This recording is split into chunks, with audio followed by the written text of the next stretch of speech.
unfortunately one of the many pharmacists that have experienced burnout in their career. And if you've done much research on the pharmacy profession at all, you know that being a pharmacist is considered a very stressful job. While there's not a lot of data out there specifically about pharmacists and burnout, we do have quite a bit of data out there about healthcare workers and burnout and the high rates that are seen in mostly physicians and nurses. Even though we have limited data in the pharmacy profession, there is a study back from 2018 that was published in the American Journal of Health System Pharmacists that said almost 50% of pharmacists experienced emotional exhaustion. This is important because emotional exhaustion is one of 3 components of burnout syndrome as defined by the World Health Organization. The other 2 are depersonalization and low personal achievement. And one thing to remember here is this was back in 2018, before the pandemic, and if pharmacy follows the trends of all the other healthcare professionals that do have more data and research out there, the trend likely went up. So today I'm going to be sharing some lessons that I learned from my experience with burnout that hopefully can help you if you're experiencing it or want to prevent it in the future. So the first lesson I want to share with you is that self-care is crucial to preventing burnout. It's also really great for beating burnout, so if you're already in burnout, self-care is not a bad thing. It's going to help you either way. I want to make it clear that self-care alone is not going to be what prevents burnout. You're going to need other components. I'm going to talk about a few of them later on in this video, but it is a really good place to start. I've been working in pharmacy for over 11 years, almost 12 years now. I worked as a technician, and I've been an intern, and I've been a resident, and now I'm a pharmacist, and I've been in a couple different roles as a pharmacist. And what I have found in every single place that I have been, whether it's on rotations or as a job about pharmacists, is that we're really good at taking care of patients, and we're really bad at taking care of ourselves. The prioritization of patient needs in a day-to-day of a pharmacist far exceeds the prioritization of their own needs. That means going to the bathroom,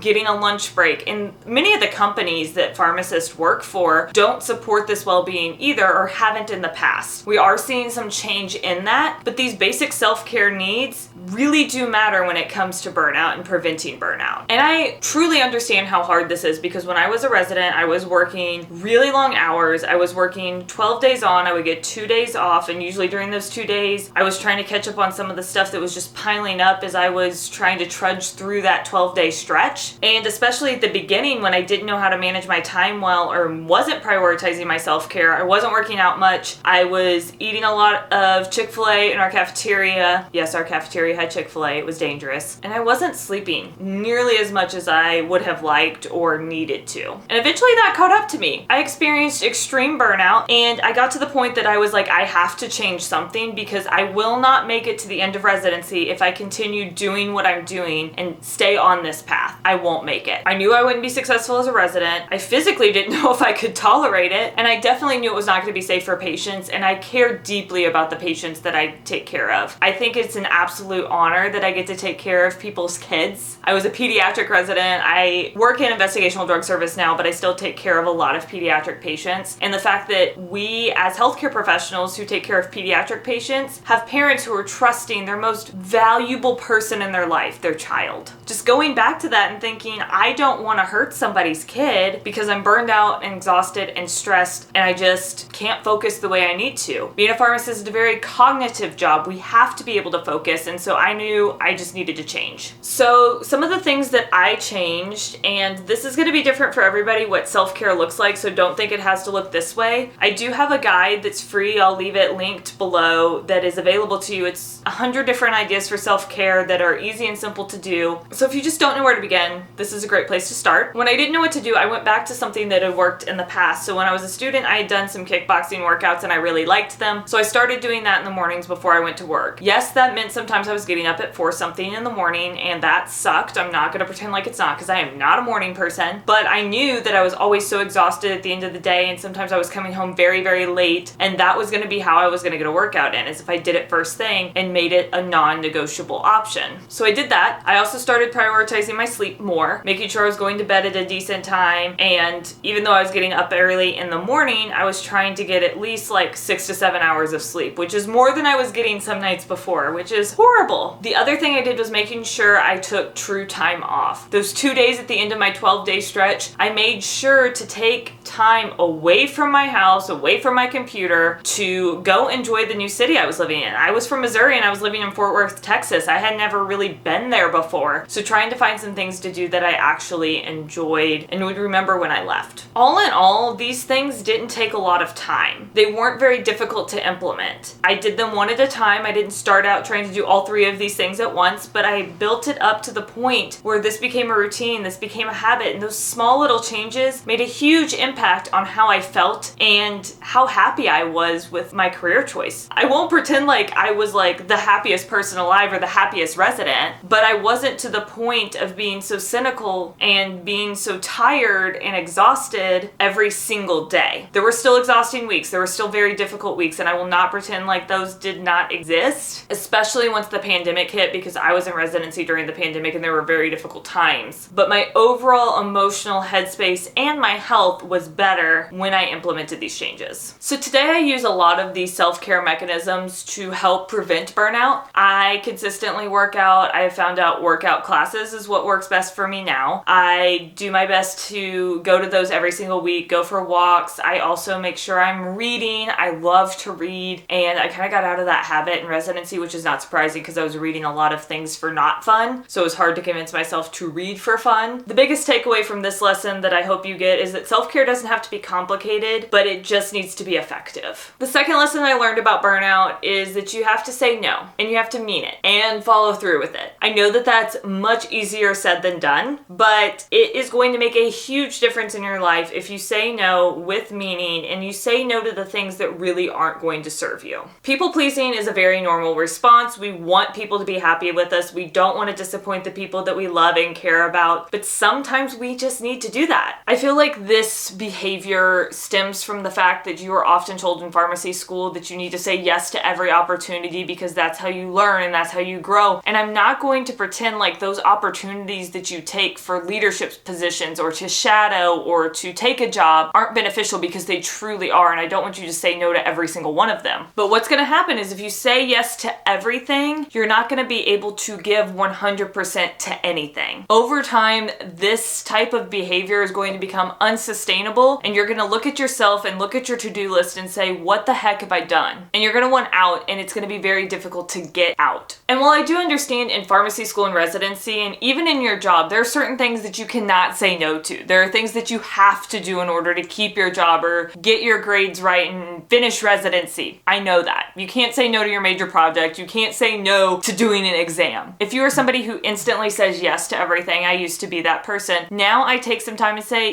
thank you for that opportunity. Let me think on that. This additional time lets me think through it a little bit more and ask some questions. What would I get out of this and how would I benefit, or how would somebody else benefit from what I'm doing? Obviously, we're not going to do everything totally selfishly, but is this something I can do with the time frame I have right now? Is this something that is going to help my career, if it's a career related thing, or a relationship with a family member or a friend? Just really evaluating whether or not this is something that you want to do and should do before saying yes to it. And if it's something that you can't say no to or don't have that option, see if there's a way to negotiate the deadlines surrounding whatever that project is or presentation, or other projects and presentations that are affecting your ability to do these major projects and presentations that can't be moved. Basically, work to find a way to make your workload more manageable. And the last lesson I'm going to share with you here is that you need to remember that burnout is not your fault. And this is not me just saying that to make you feel better. This is what's backed up by research. If you look at the major drivers for burnout in healthcare, a lot of them are completely out of the employee's control. And while I hope that doesn't diminish your hope, because there are definitely things that you can do if you're experiencing burnout. And if you're not sure if you are, based on what I told you earlier, I do have a free guide on my website to download. It has 10 of the most common signs of burnout. And so you can check that out to see if any of those apply to you. But what I do want to emphasize here is that so many of these things, you have to have support externally from management or from your employer in order to see change. There are a lot of healthcare organizations right now who are finally recognizing that this is an issue and are looking to address workforce well-being and resiliency. So there's hope that some of these things are going to change in the future. The The problem is you're stuck in this right now, and so you're probably not going to see change right away. And I know how difficult that can be, but if you are in a position where you can advocate for that change, do it. Oftentimes when I've talked to people who've experienced burnout like I have, the first initial reaction is that something is wrong with you because all these other people have went through residency, all these other people have done this job and they didn't experience this. They might have and you just didn't know it. And if they didn't, everybody has a different level of resiliency. And while the World Health Organization defines burnout as something that is only workplace related, the fact of the matter is people don't work in silos. They live their entire lives. So there are other factors that are contributing to burnout, such as having children or other people at home, such as a spouse that needs their attention. Maybe you are assisting caring for a loved one that is very ill. Maybe you are ill yourself. It doesn't really matter what those factors are, but those also can contribute to burnout on top of these workplace factors. The moral of this lesson is if you are experiencing burnout, it's not your fault. Don't beat yourself up over it, and realize that you can do what you can to impact your own burnout. Do the things that are going to improve your self-care. Do activities that are going to be helping you prevent burnout, such as building these boundaries. But on the other hand, also realize that if you are making slow progress, some of the big drivers are going to come from external factors. So do not think this is solely your fault. So there you have it, 3 of the major lessons that I learned from experiencing burnout as a pharmacist. Prioritizing your self-care, learning to say no when it's appropriate, and that burnout is not your fault. And with that, thank you guys for watching or listening, and I will see you next time. Bye!